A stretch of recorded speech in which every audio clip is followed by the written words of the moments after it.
మీకు అర్థమైందా? మనం ఏంటంటే చాలా మంది ఏంటంటే ఏమంటే వాక్యం బాగా చెప్తున్నారండి, ఎందుకంటే వాక్యం బాగా చదువుతున్నారు, వాక్యాన్ని బాగా నేర్చుకుంటున్నారు, వాక్యాన్ని బాగా పరిశోధిస్తున్నారు, చెప్పడం కోసం అండి అని అంటారు.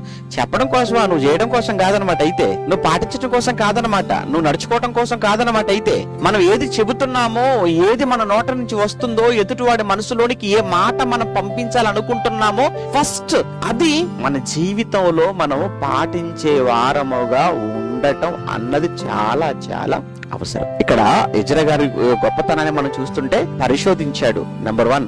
రెండోది ఏం చేశాడట? ఆయన పాటించాడట, నడుచుకున్నాడు అంటే పాటించాడు. మూడో విషయం చూస్తారా? ఇశ్రాయేలీయులకు దాని కట్టడలను విధులను నేర్పుటకు దృఢ నిశ్చయము చేసుకొనెను అన్నాడు. మీకు అర్థమైందో? చూసారా, మనం ఏంటంటే పాటించటం అనేది వదిలేస్తున్నాం. పరిశోధన కూడా లేదు, పరిశోధన లేదు, పాటించటం లేదు, డైరెక్ట్ గా ప్రకటించేస్తాను. అందువల్ల ఏమైపోతున్నాయి అంటే తప్పులు దొర్లుతున్నాయి.